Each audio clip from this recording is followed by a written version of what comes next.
ইসলাম শিখিয়েছে শেষ নিঃশ্বাস পর্যন্ত তোমাকে লড়ে যেতে হবে। এই পৃথিবীতে কেউ কাউকে জায়গা করে দেয় না, জায়গা করে নিতে হবে। এই পৃথিবীটা the life is not a bed of roses, এটা ফুল বিছানো কোনো ফুল সজ্জা নয়, এটা কণ্টকাকীর্ণ। কেউ আপনার স্পেস করে দিবে না, কেউ আপনাকে সুযোগ করে দিবে না, কেউ আপনার জায়গা করে দিবে না, বরং আপনি জায়গা করে নিলে টাইনা নিচে নামাবে। কথা বলেন। এজন্য কখনো অলসতাকে স্থান দেয়া যাবে। রসুল বাত্তালি দুক্কানু শয়তান, অলস মস্তিষ্ক শয়তানের আড্ডা।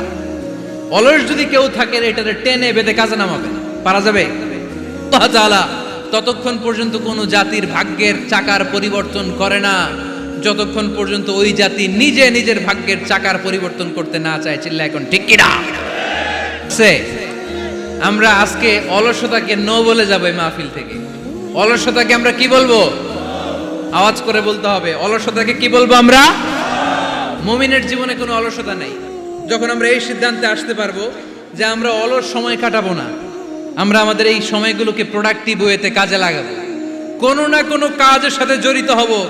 Never under estimate any job, whether it's big or small, বড় হোক বা ছোট হোক, কোনো কাজকে আমরা ছোট করে দেখবো না। যে কোনো কাজ করো না ভাই, যে কোনো কাজ করো তা যেন হয় সবার চেয়ে সবচেয়ে সুন্দর। আমাদের অবসর সময়গুলোকে কাজে লাগানোর দরকার আছে না নাই? আমরা নিজেদেরকে কর্মঠ করে কর্মজীবী হিসেবে, শ্রমজীবী হিসেবে নিজেদেরকে প্রতিষ্ঠিত করতে চাই। রাজি আছে মুসলমান? লক্ষ্মীপুরের যুবক ছেলেরা আওয়াজ করে বলো, পারা যাবে? লজ্জা কিসে? লজ্জা কিসে? অনেকে টাঙ্কি মারে, এদিক সেদিক ঘুরে আর বলে আমার আব্বা চেয়ারম্যান। আরে তোর আব্বা চেয়ারম্যান, তুই কি? আমার আব্বা MP, member of the parliament. আরে তোর বাবা এমপি, এটা তো তার গৌরব, তোর কি আছে সেটা বল। এজন্য নিজের পায়ে দাঁড়াবো। অলসতার সাথে আমাদের কোনো সম্পর্ক। আজকের এই মাহফিল থেকে আমরা অলসতা, অকর্মণ্যতাকে নো বলে দিলাম। অলসতাকে আমরা কি বললাম? আরো জোরে বলতে হবে। অলসতাকে কি বলবো? আর সব সময় কর্মঠ থাকবো, এনার্জেটিক থাকবো, নিজের পায়ে দাঁড়াবো, আইডিয়া জেনারেট করব, এন্টারপ্রেনার হওয়ার চেষ্টা করব, নতুন নতুন উদ্যোক্তা হওয়ার মাধ্যমে আমরা আমাদের নিজেদের ভাগ্য পরিবর্তনের চেষ্টা করব। কারণ আল্লাহ বলেছেন, ইন্নাল্লাহা লা ইউগাইয়িরু মা বিকাওমিন হাত্তা ইউগাইয়িরু মা বিআনফুসিহিম। আল্লাহ তাআলা ততক্ষণ পর্যন্ত কোনো জাতির ভাগ্যের চাকার পরিবর্তন করে না যতক্ষণ পর্যন্ত ওই জাতি নিজে নিজের ভাগ্যের চাকার পরিবর্তন করতে না চায়। চিল্লা এখন ঠিক কিনা? লাকাদ খালাকনা, একটা বাবার স্পার্মের মধ্যে 2 কোটি যদি শুক্রাণু না থেকে সেখান থেকে সন্তান হয় না। তার মানে এই 2 কোটি শুক্রাণুর মধ্য থেকে আপনি একজন সফল মানুষ, যিনি বাকি 2 কোটির মধ্য থেকে সব শুক্রাণুগুলোকে হারিয়ে আপনি সফল হতে পেরেছেন। সেখান থেকে দুনিয়ার বুকে আপনি যখন এসেছেন, আপনাকে সংগ্রাম করে আসতে হয়েছে। যারা সিজারের মাধ্যমে পৃথিবীতে আসে তাদের এই সংগ্রামটা থাকে না, কিন্তু যারা নর্মাল প্রসেসে পৃথিবীতে আসে তাদের প্রচন্ড সংগ্রাম করে, প্রচন্ড চাপা খেয়ে পৃথিবীতে আসতে হয়। ঠিক কিনা? কারণ আমাদের সাইজ ছিল অনেক বড়। আমাদের মায়ের যে অঙ্গটা দিয়ে আমরা পৃথিবীতে আসব, ওই জায়গাটা ছিল খুবই সরু। আমাকে সংগ্রাম করে, আমাকে যুদ্ধ করে, আমার নিজের অস্তিত্বের প্রমাণ দিয়ে চিৎকার মেরে এই পৃথিবীতে আসতে হয়েছে। চিল্লায় বলো ঠিক কিনা? এজন্য এই পৃথিবীর বুকে আমরা যতদিন থাকবো সংগ্রাম করে বাঁচতে হবে। ঠিক কিনা? পরিশ্রমে লজ্জা আছে? লজ্জা কিসে? মনে থাকবে লক্ষ্মীপুরের ছেলেরা, যে আয়াত দিয়ে শুরু করেছি সে আয়াত দিয়ে শেষ করছি। যখন সালাতের সময় হয় মসজিদে যাব, আর সালাত যখন শেষ হয় তখন মসজিদের বাইরে আমরা কাজে নেমে পড়বো। রাজি আছি তো? ফাইদা কুদিয়াতিস সালাতু ফান্তাশিরু ফিল আরদি ওয়াবতাগু মিন ফাদলিল্লাহ ওয়া যিকুরুল্লাহা কাসীরান লাআল্লাকুম তুফলিহুন। যখন তোমাদের সালাত শেষ হয়ে যায় তখন তোমরা কর্মস্থলে ছড়িয়ে পড়ো। আল্লাহ শিক্ষা দিয়েছে, যেই পরিস্থিতিতে থাকো না কেন তোমাকে শ্রম ব্যয় করে, কষ্ট করে তোমার উপার্জন করতে হবে, রিজিকের বন্দোবস্ত করতে হবে। চিল্লায় বলেন ঠিক কিনা? ইসলাম আমাদেরকে এটাই শিখিয়েছে, কাজে লজ্জা নাই। আবার বিশ্বনবী বললেন, ইন খামাতিস সাআ ওয়া ফি ইয়াদি আহাদিকুম ফাসিলাতুন, তোমাদের কারো হাতে যদি একটা চারা বীজ থাকে, সে যদি দেখে কিয়ামত হতে শুরু করেছে, ফাইন ইসতাতাআ আন ইয়াগরিসাহা ক্বাবলা আন তাকুমাস সাআ ফালইয়াগরিসহা। কারো হাতে একটা চারা বীজ নিয়ত করেছে, চারা বীজটা রোপণ করবে। ইন দ্য মিন টাইম দেখলো কিয়ামত হতে শুরু করেছে। বিশ্বনবী বললেন, যদি তোমার সুযোগ থাকে কিয়ামত হওয়ার আগে চারা বীজটা রোপণ করে দাও। কথা বুঝতে পেরেছেন? আপনার হাতে একটা চারা বীজ, আপনি প্ল্যান করেছেন এই চারা বীজটা রোপণ করবেন। ইন দ্য মিন টাইম দেখলেন কি হওয়া শুরু হয়েছে? ইযা জুলজিলাতিল আরদু জিলজালাহা, দ্য বিগেস্ট আর্থকোয়েক, ভূমিকম্প শুরু হয়েছে, কিয়ামত হয়ে যাবে। বিশ্বনবী বললেন, কিয়ামত হইতেছে ওদিকে, আর তোমার হাতে যদি চারা বীজ থাকে দেরি করো না, কিয়ামত তোমার কাছ পর্যন্ত আসার আগে সুযোগ পেলে চারা বীজটা রোপণ করে দাও। সালাত শেষ, কাজে ঝাঁপিয়ে পড়ো, আদেশটা কার? তাহলে ইসলামে ইবাদতের অ্যাটিটিউডটা বুঝতে পারছেন? কাজের সময় কাজ, নামাজের সময়, আওয়াজ করে বলেন, কাজের সময়, নামাজের সময়। সুন্দর হয়েছে না বিষয়টা? ফাইদা কুদিয়াতিস সালাতু ফান্তাশিরু ফিল আরদ, যখন তোমাদের সালাত শেষ তখন জমিনে ছড়িয়ে পড়ো। জমিনটাকে আল্লাহ আমাদের জন্য উর্বর বানিয়েছেন। জমিনে বীজ রোপণ করে দিলেই এখানে ফসলের ব্যবস্থা করে দেয় কে? ওয়াল্লাযী জাআলা লাকুমুল আরদা যালুলান ফামশু ফি মানাকিবিহা ওয়া কুলু মির রিজকি ওয়া ইলাইহিন নুশুর। তিনি তো এমন সত্তা যিনি তোমাদের জন্য জমিনটারে ফ্ল্যাট বানিয়ে দিয়েছেন, সমতল বানিয়ে দিয়েছেন।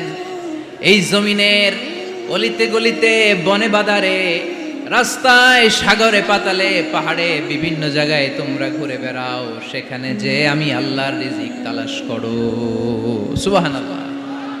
এই জমিনটাকে আল্লাহ সাহালাতুল মাসালিক, চলার জন্য সহজ বানিয়ে দিয়েছেন, ফ্ল্যাট, উঁচু নিচু নাই। এই যে লক্ষ্মীপুরের আজকে এই যে প্যান্ডেলের এখানে উঁচু নিচু আছে, আজকে এইখানে যদি উঁচু হতো ওইখানে নিচু হতো, আমরা ঠিক মতো দেখতে পারতেন? বিমান থেকে এটা খুব সুন্দর দেখা যায়, জমিনটা খুব ফ্ল্যাট দেখা যায়, সমতল। এই সমতল হওয়ার কারণে এখানে চাষাবাদের সুযোগ সুবিধা করে দিয়েছে কে? তাহলে বোঝা গেল এই জমিনটা সমতল এবং উর্বর, ভেরি ফার্টাইল ল্যান্ড। আমাদের সালাত শেষ আমরা কাজে চলে যাব, আবার আজান হলে মসজিদে ঢুকে যাব। এটাই হচ্ছে ইসলামের নিয়ম। সাইয়েদনা ওমর ফারুক যখন মসজিদে নববীর ইমাম, তিনি ইয়ামান দেশের কিছু লোকদের সাথে সাক্ষাৎ করলেন। কোন দেশের? ইয়ামান, যুদ্ধ বিধ্বস্ত একটা দেশ এখন। প্রাচীন নগরী হাদ্রামাউত বা আলাবাক, এই ইয়ামান দেশের কিছু লোকের সাথে তিনি সাক্ষাৎ করলেন। তারা গোল হয়ে বসে থাকে, নামাজের পরে যায় না, বসে বসে সুবহানাল্লাহ পড়ে, আলহামদুলিল্লাহ পড়ে জিকির করে। ওমরে ফারুক ভাবলেন, দেখি পরের ওয়াক্তে কি হয়। উনি আসরের নামাজে ইমামতি করতে আসলেন, এসে দেখলেন ইয়ামানের লোকেরা মসজিদের বারান্দায় আশেপাশে বসে আছে, সবাই যায়, এরা যায় না। মাগরিবের সালাতে উনি ইমামতি করতে আসলেন, ওমরে ফারুক নামাজ শেষ করে দেখলেন সবাই চলে যায়, কিন্তু ইয়ামানের লোকগুলো যায় না। এশার সালাত পর্যন্ত তিনি ওয়েট করলেন। এশার নামাজ পড়ে চলে যাওয়ার সময় ওমরে ফারুক দেখলেন সবাই নামাজ পড়ে কাজে চলে যায়, কিন্তু ইয়ামান দেশের লোকগুলো যায় না। ওমরে ফারুক বললেন, মা বালুকুম মা খাতবুকুম, ঘটনা কি? কি হয়েছে তোমাদের? সবাই নামাজ পড়ে চলে যায়, কাজে যায়, তোমরা যাও না কেন?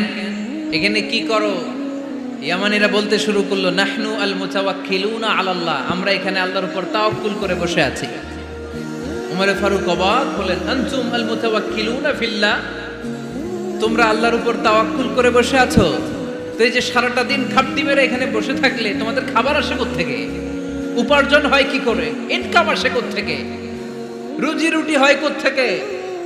ইয়ামানি লোকগুলো বলল, আমরা এখানে বসে বসে জিকির করি, তেলাওয়াত করি, বুজুর্গের মতো বসে থাকি। আমাদের বুজুর্গিয়া জিকির দেখে আশেপাশের লোকেরা এসে আমাদেরকে খাবার দিয়ে যায়। ওমরে ফারুক বললেন, সর্বনাশ, তাইলে তো তোমরা আল মুতাওয়াক্কিলুনা ফিল্লাহ নও, তোমরা হচ্ছে আল মুতাওয়াক্কিলুনা আলা বা'দিকুম বা'দা, একে অপরের উপর নির্ভরশীল। যারা প্লেটে করে খাবার নিয়ে আসে তোমরা তাদের উপর তাওয়াক্কুল করছো, কারণ তারা যদি প্লেট ভরে খাবার নিয়ে আসে তোমাদের পেটে কোনো দানা পানি পড়বে না। তোমরা আল্লাহর উল্লাহ নাও, তোমাদের সাধ্যের সবটুকু করার পরে তারপরে তোমরা তাওয়াক্কুল করবে। কি সুন্দর ইসলাম! এক সাহাবী বললেন, ইয়া রাসূলুল্লাহ, আমি ওটে চড়ে এসেছি, তো আপনি তো আমাদেরকে তাওয়াক্কুলের ওয়াজ করেছেন, আমি ওটের রশিটা গাছের মধ্যে না বেঁধে যদি শুয়ে থাকে আল্লাহর উপর তাওয়াক্কুল করি, ওটটা থাকবে না? বিশ্বনবী বললেন, না, তোমার ওট থাকবে না। আগে রশি দিয়ে ওটটা বাঁধো, ইআকিলহা সুম্মা তাওয়াক্কাল আলাল্লাহ।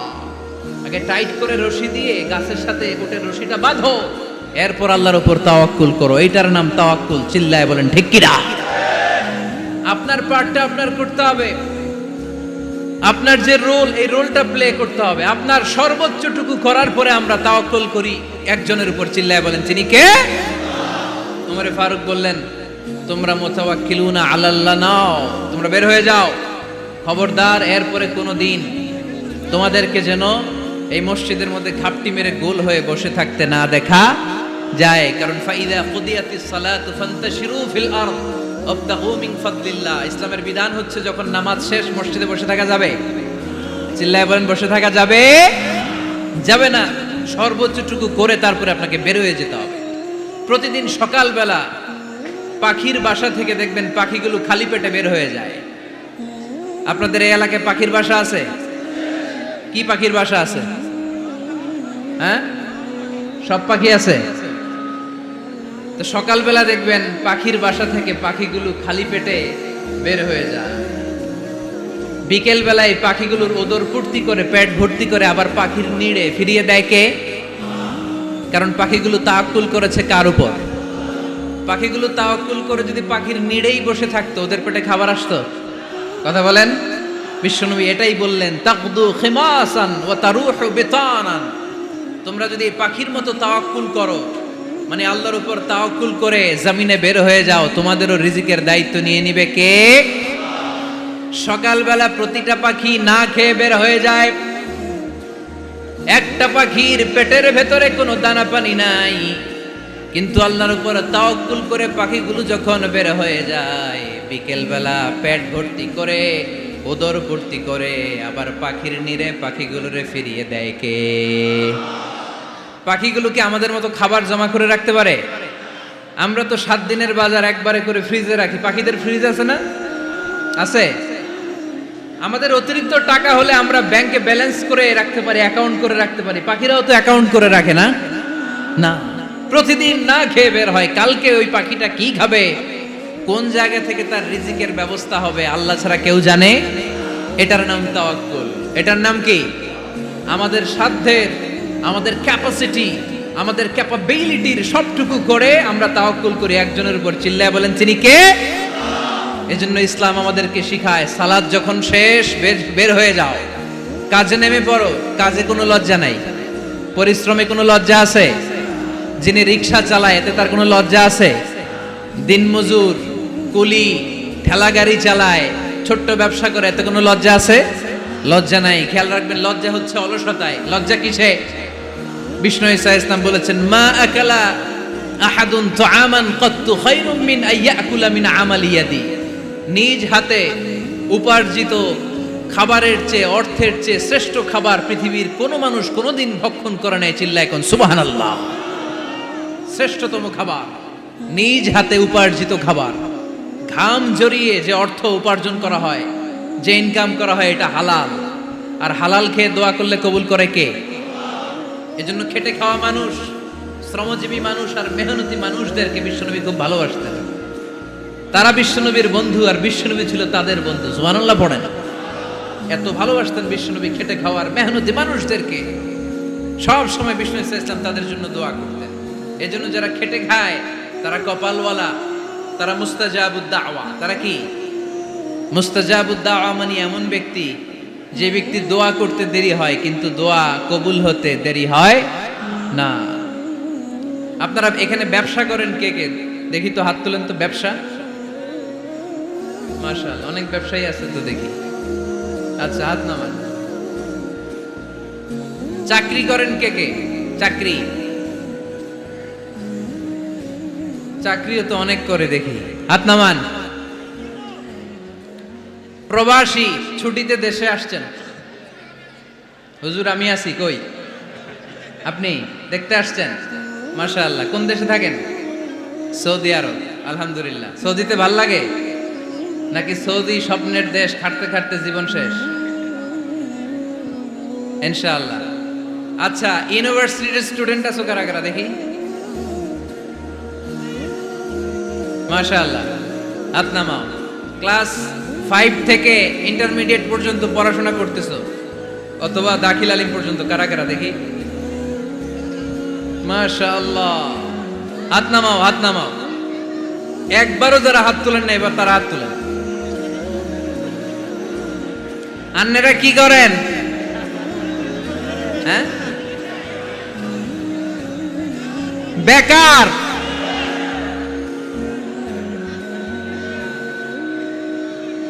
বাংলাদেশে চাকরির বাজার খুব মন্দা, ঠিক কিনা? বাংলাদেশ ইন্ডিয়াতে চাকরি পেতে অনেক কষ্ট। সামান্য একটা পদের জন্য যেখানে চেয়েছে ক্লাস 8 পাস, এখানে ডবল মাস্টার ডিগ্রি অ্যাপ্লাই করছে কয়েক লক্ষ। এজন্য আমাদেরকে উদ্যোক্তা হতে হবে। You have to be the entrepreneur. আমাদের উদ্যোক্তা দরকার, বেশি বেশি নতুন নতুন উদ্যোক্তা। নিজেই এমন আইডিয়া নিয়ে আসবে যেই আইডিয়া বিক্রি করে দুর্দান্ত আইডিয়া দিয়ে তুমি পুরো দেশ কাঁপিয়ে দিতে পারো। পারা যাবে না লক্ষ্মীপুরের ছেলেরা? আইডিয়ার অনেক দাম। You have to generate new ideas. নতুন নতুন আইডিয়া এনে মানুষ গোটা বিশ্বকে তাক লাগিয়ে দিচ্ছে। এই যে কত কয়েক বছর আগে কারের একটা রাইড চালু হয়েছে, নাম হয়েছে উবার। কি নাম?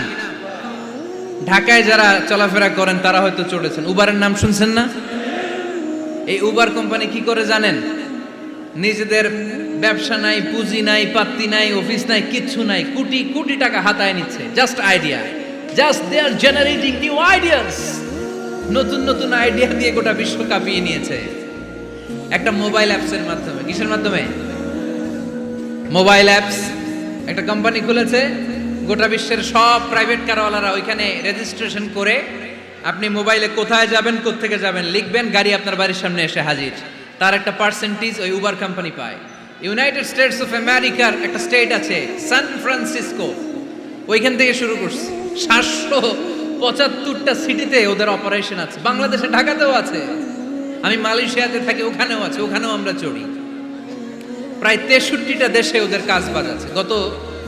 গত বছরে 2018 সালে ওদের প্রফিট ছিল, রেভিনিউ ছিল 11.27 billion US dollar, 11.27 US billion dollar. Just they are selling their ideas. নতুন নতুন আইডিয়া দিয়ে গোটা বিশ্ব কাঁপাচ্ছে। এই উবার যখন চালু হলো, আমি তখন মালয়েশিয়ায় শুনলাম বাংলাদেশে নতুন আরেকটা বাইর হইছে, পাঠাও। কি নাম?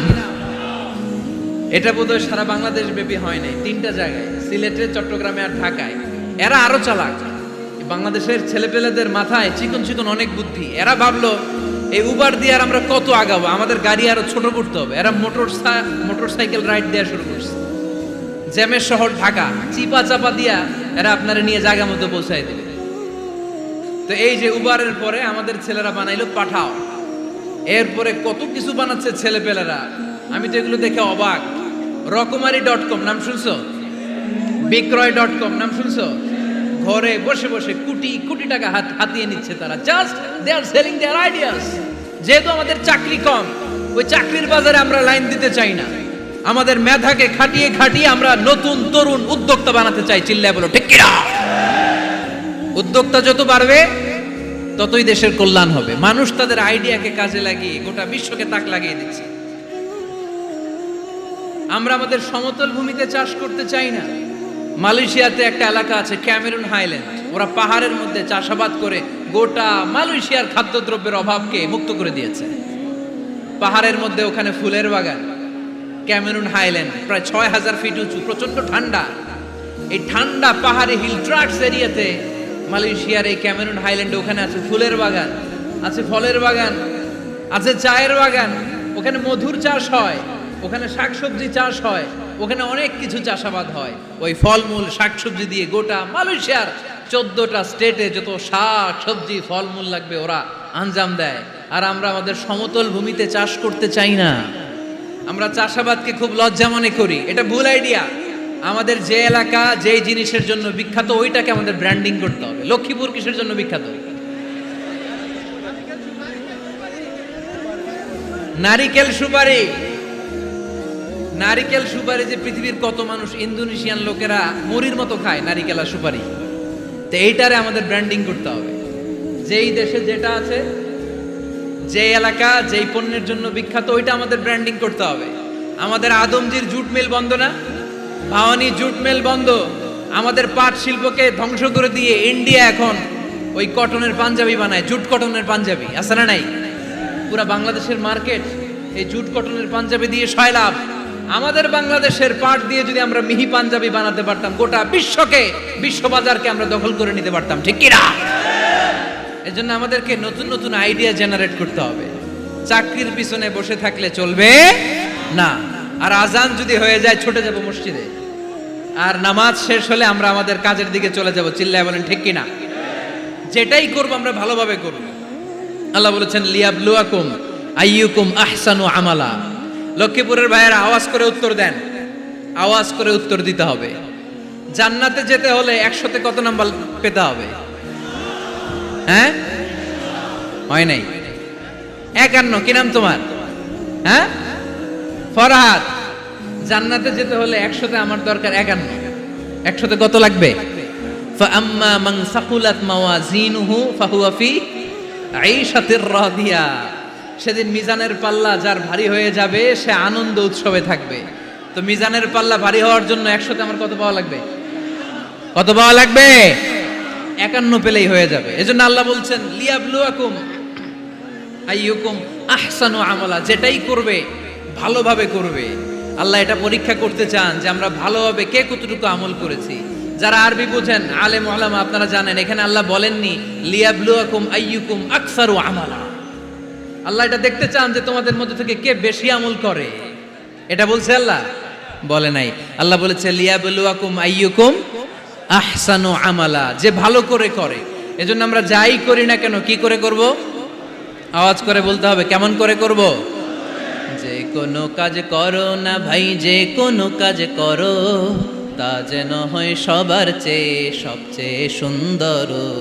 পড়েন, যে কোনো কাজ করো না ভাই, যে কোনো কাজ করো তা যেন হয় সবার চেয়ে সবচেয়ে সুন্দর। পড়েন, যে কোনো কাজ করো না ভাই, যে কোনো কাজ করো তা যেন হয় সবার চেয়ে সবচেয়ে সুন্দর।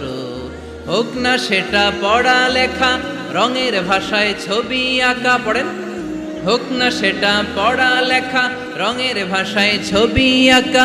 হোক না সেটা সামান্য কাজ কিংবা মহত্তর, তা যেন হয় সবার চেয়ে সবচেয়ে সুন্দর। যে কোনো কাজ করো না ভাই, যে কোনো কাজ করো তা যেন হয় সবার চেয়ে সবচেয়ে সুন্দর। চিৎকার করে বলেন ঠিক কিনা? আমরা যেটাই করি না কেন ওইটা ভালো করে করার দরকার আছে না নাই? এজন্য কাজে আর শ্রমে কোনো লজ্জা নাই। লজ্জা হচ্ছে অলসতায়। লজ্জা কিসে? অলসতায়। কাজ করে খেতাম, কাজে লজ্জা নেই। লজ্জা হচ্ছে অলসতায়। লজ্জা কিসে? আজকের আলোচনা থেকে এটা মুখস্থ করে নিতে হবে। কাজে লজ্জা নেই। লক্ষ্মীপুরের ইয়াংস্টারেরা শ্রমে লজ্জা নেই, পরিশ্রমে লজ্জা নেই। লজ্জা অলসতায়। লজ্জা কিসে? আরো জোরে। নবীরা কি এমনি এমনি বসে বসে খাইছে? কঠিন পরিস্থিতিতেও নবীরা পরিশ্রম করে উপার্জন করা লেগেছে, ঠিক কিনা?